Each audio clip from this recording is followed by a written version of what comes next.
밑에 보면 개별 책임 부담이라고 되어 있잖아요. 분할 계획서 및 분할 주총 결의로 분할 신설회사가 분할 전 채무 중 출자된 재산에 관한 채무만 부담하기로 결의한 경우라고 되어 있어요. 그 말은 회사가 100짜리 회사였는데 이 회사에 내가 채무로, 그러니까 채권을 갖고 있는 게 10억을 갖고 있어요. 이 회사 100짜리가 7대3으로 쪼개졌거든요. 그러면 기본적으로 내가 10의 채권에 대한 어떤 채권을 갖고 있는데 여기 7, 여기 3, 딱 이렇게 되진 않아요. 7, 3으로 쪼개서 결국에는 이 각각의 회사는 3에 대해서만 책임을 지고 이 회사는 7에 대해서만 책임을 지겠다라는 거예요. 그러면 채무자 입장에서는 변동사항이 있어요? 리스크가? 없어요? 둘이 합쳐져 있는 상태에서 내가 보장받을 수 있는 것과 얘한테는 이만큼이 한정되어 있고 얘한테는 이만큼으로 한정시키는 걸 리스크가 차이가 생겨요. 그렇지 않아요? 우리가 부부가 있는데 우리 가정에다가 결국에는 돈을 빌려준 거하고 나한테 빌려준 건 내가 갚는다라는 거랑 다르죠. 남편, 계속 왜 부부 얘기가 오늘 나오죠? 와이프가 보고 싶은가 보다.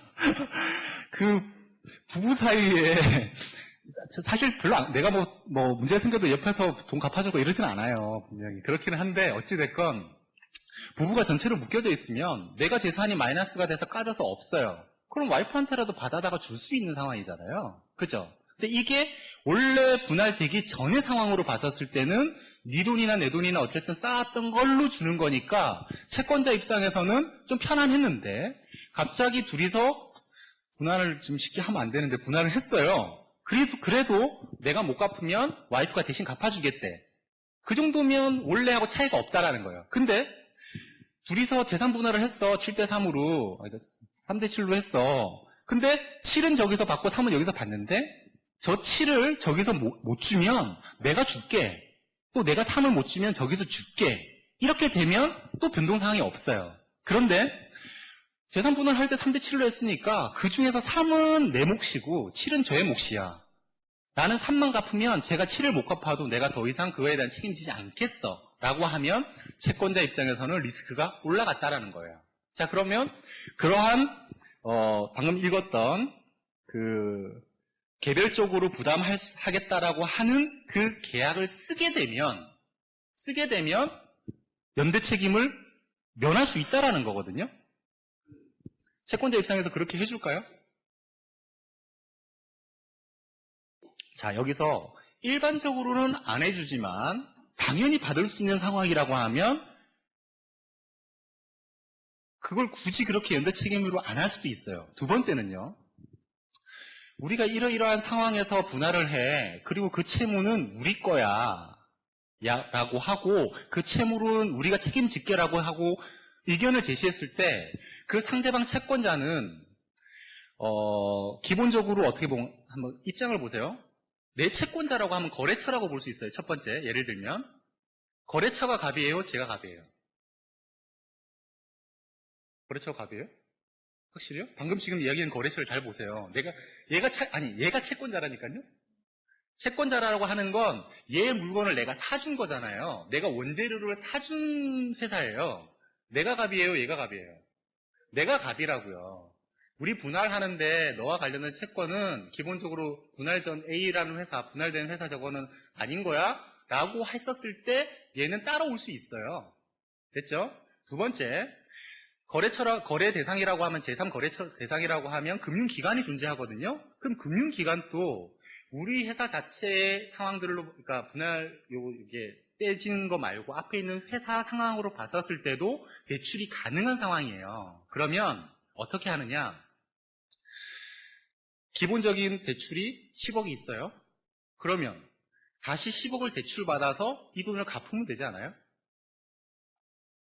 지금은 원래 A, B가 합쳐져 있는 회사에서 대출이 있었는데 A, B가 쪼개지고 A라는 회사는 다시 대출을 받을 수 있는 능력이 돼요. 돈을 빌리고 다시 그 전에 A, B가 갖고 있는 채무를 갚아버리면 A 자체의 부채가 된다고요. 이게 왜 중요하냐면요. 중요 안 할 것 같은데 중요할 수 있어요. 이걸 회피하기 위한 게 뒤에 있는 삼각 분할이거든요. 자, 누군가가 내 이 B라는 회사를 사가야 돼요. 지금 분할 합병 얘기할 거거든요. 분할까지만 가는 거면 별 상관이 없다고요. 크게 거기까지 갈 이유가 없으니까. 왜냐하면 내가 그냥 분리해서 운영하겠다 뿐이니까 다음 액션이 없잖아요. 분할하고 합병을 시키거나 분할하고 찢어서 상속이나 가업 승계를 하거나 여러 전략을 그 다음 갈 거거든요. 그런 상황이라고 하면 둘은 연결고리를 최대한 잘 끊어줘야만 독립된 회사로서 시장에서든 가치가 존재한다라는 거예요. 그래서 그 조항 하나가 일반적으로 우리가 여러분들 개인적으로 요즘 뭐 보증 쓰시는 분들이 안 계시니까 보증 서 계신 분 있어요? 없죠? 요즘은 보증이라는 것 자체를 뭐 서지를 않으니까요. 얘가 얘 보증 쓰고 있고 얘가 얘 보증 쓰고 있는 거랑 똑같잖아요. 그죠? 이걸 부외부채라고 하고요. 내가 누군가의 보증을 섰으면 나의 채무 상황을 보면요. 거기에 보증 선고도 나와요. 결국에 그 보증은 그냥 2차로 얘가 못 갚으면 주겠다는 개념이지만 저에게 1차 채무로서 기본적으로 등록이 되어 있는 거랑 마찬가지라고요. 그러면 B라는 회사, A라는 회사, 저는 B 회사 입장에 볼게요. 왜? 우리는 B라는 회사가 IS 위주의 성장 가도를 달릴 수 있는 회사라고 생각하고 항상 뗐었는데 얘가 성장 가도를 달리기 위해서 몸재도 가볍고 기술과 이런 것들은 다 지고 있는데 부외부채, 장부에 기록되지 않은 연대 책임에 대한 이 부채를 얘가 가지고 있다면 얘는 뒤에 어떻게 보면 뭐 무거운 걸 하나 달고 있는 거랑 마찬가지가 되죠. 장점을 활용 못할 수 있다. 또 이 회사가 하나의 어떻게 보면 아까 이제 아들이 창업을 하고 이 회사를 인수하거나 여러 가지 이제 또 액션도 할 수 있잖아요. 그렇게 할 때 결국에는 끊어지지 않는다라는 거. 되셨죠? 이 정도만 우선 요 내용 이해를 하시면 돼요. 다시 앞으로 돌아갈게요. 자, 그래서 개별 책임만 56페이지 다시 돌아왔습니다. 연대 책임을 지지 않는 경우에만 채권자 보호 절차가 필요하나 분할 합병의 경우 분할 합병 당사 회사의 연대 책임 부담과 관계없이 항상 채권자 보호 절차를 거쳐야 된다는 거예요. 합병은요, 모든 주주총회 양쪽 채권자 보호 절차 무조건 가야 되는 거예요. 왜 그러냐? 분할할 때는 원래 있던 걸 쪼개는 거죠. 합병은 내가 얘랑 합쳤는데 얘한테 나한테 없는 여러 가지 리스크가 있을 수 있죠. 그죠?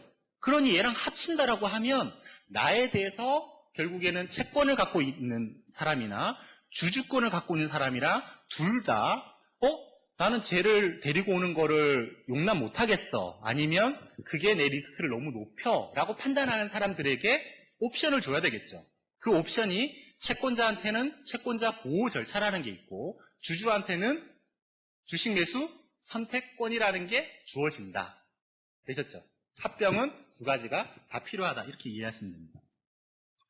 자, 단순 분할의 경우에는 대부분 주식 매수 청구권이 인정되지 않으나 채권자 보호도 필요 없지만 인적 분할, 물적 분할 둘 다 포함을 해서 주주 자체로서의 리스크가 전혀 변동이 없죠. 인적 분할, A 회사의 지분을 내가 갖고 있다가 분할하면 A 회사 지분도 갖고 있고 B 회사의 지분을 갖고 있을 뿐이니까 결국에는 주주 자체에 어떤 문제가 없죠. 채권자도 방금 이야기 드린 것처럼 문제가 없어요. 물적 분할 밑으로 달고 내려갔다고 해서 달라지는 게 없죠. 분할일 때는 채권자 보호 절차도 주식 매수 선택권도 필요 없는 건 거죠.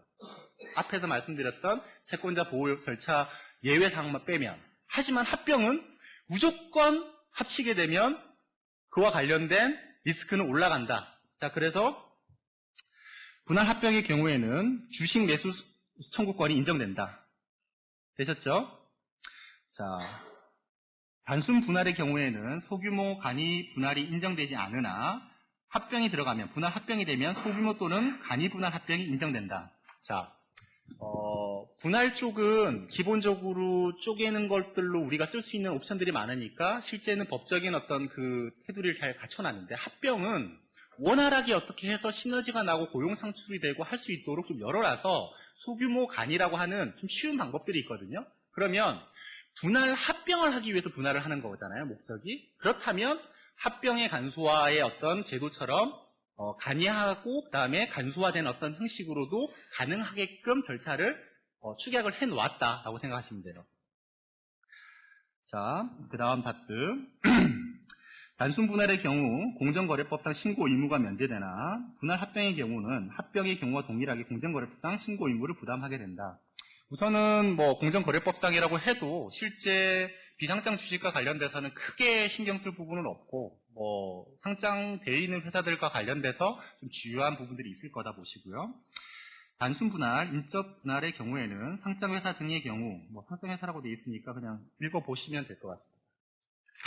자, 그래서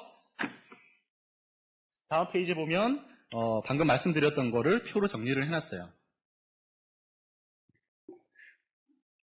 똑같은 내용 그대로 정리해 놓은 거거든요. 근데 이게 제가 문장으로 같이 읽어보면 조금 가볍게 와닿는데, 표를 보고 그냥 설명을 드리잖아요. 그러면, 이해하고 나서 보면 표가 쉬운데, 표만 갖고 보면 별로 또 이해가 안 돼서 제가 앞에 것만 설명드리고, 뒤에 표는 그대로 보시는 걸로 할게요.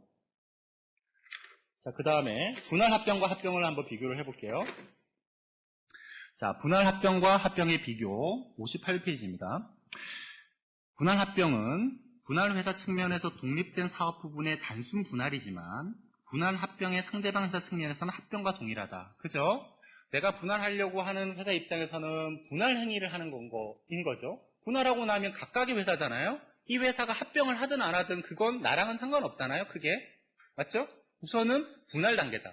하지만 인수하는 합병회사는 얘가 분할을 하고 내가 인수를 했건 상관없이 여기는 모르겠고 어쨌든 합병하는 거에 집중되어 있다. 그런 표현이에요. 따라서 분할 합병은 분할과 합병의 성질을 모두 포함하는 것으로 합병과 비교하면 다음과 같은 차이점이 존재한다. 분할 합병은 주식회사만 가능하다. 분할이 들어갔기 때문에 기본적으로는 주식회사만 되는 건 거죠. 모든 조건들은 AND 조건이니까 분할자가 들어가면 주식회사만. 합병은 합병 자유의 원칙에 의거하여 인적 물적 관계없이 모든 회사가 가능하다라고 되어 있는 거고, 그러니 분할 합병은 주식회사만 된다라고 결론 지어야 되죠. 분할이 들어갔기 때문에. 되셨고, 분할 합병은 분할 합병 계약서. 항상 합병은 당사자 계약이에요. 모든 사항을 규제받으나 합병은 모든 사항을 합병 계약서를 통해서 규제를 받는다. 이거는 어차피 합병 계약서고 앞에는 분할이 들어갔냐 빠졌냐의 차이일 뿐이고요.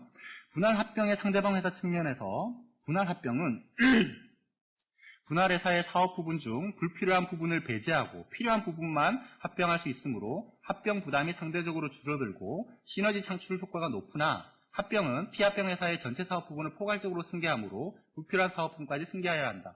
그래서 제가 앞에서도 설명드렸던 케이스들에서 본 것처럼 아버지 회사가 있는데 A 부문이 있고 B 부문이 있어요. A 부문은 BS 수준의 회사, 부문, B는 IS 기준의 캐시카우가 될 수 있는 성장 잠재력이 있는 부문. 그러면 이거를 기본적인 아들이 승계를 받는데 승계받는 방법 중에 인수를 통해서 뭔가를 내가 사업화 시키겠다라고 봤었을 때는 A 부분은 떼고 갖고 오는 게 좋죠. 한꺼번에 갖고 오는 것보다. 그죠? 그런 전략을 세울 때 분할 합병이라는 걸 쓴다. 이렇게만 생각하시고요. 자, 그 다음 봤고요. 분할합병은 분할회사의 주주 또는 분할회사가 분할합병의 상대방 회사 또는 분할합병으로 신설되는 회사. 계속 똑같은 말이 반복되니까 이제 그렇죠. 그래서 한 번 볼 때 조금 천천히 읽으면서 이건 오른쪽에 있는 애, 이거는 왼쪽에 있었던 애, 이런 느낌으로 좀 그냥 읽어보시면 되는 거예요. 다시 읽을게요. 분할합병은 분할회사의 주주 또는 분할회사가 분할합병의 상대방 회사 또는 분할합병으로 신설되는 회사, 상대방 쪽이네 그러니까, 주식을 교부받게 되나 합병은 피합병 회사의 주주가 합병 대가로 합병 회사의 주식을 교부받는다. 자, 합병 이야기는 저희가 지금 하지를 않고 있지만 합병은 기본적으로 A하고 B가 합쳐져서 A 주식을 갖고 있던 사람이 합쳐진 AB라고 하는 회사의 주식으로 바꿔 탄다라는 개념이다. 그 의미예요. 자, 분할 합병의 경우 분할회사는 존속 또는 소멸이 가능하지만 합병의 경우 피합병회사는 반드시 소멸된다. 당연히 여기서 합병은 인수가 우리가 M&A라고 표현하잖아요. Merger and Acquisition이라고 얘기하잖아요. 그죠? 여기서는 이제 Acquisition, 그냥 사온 거예요. 그럼 얘는 사라져야 되는 거죠. 그죠? 근데 얘를 사라지지 않게끔 하는 합병 방법을 쓰고 싶다. 그럼 얘를 쪼개고 얘만 사오면 얘는 살아남죠. 그러니 원래 합병의 개념에다가 굳이 존속할 수 있는 회사를 남겨둘 필요가 없는 거예요. 분할 합병을 하면 그게 존속시키는 방법이 되는 거니까. 네.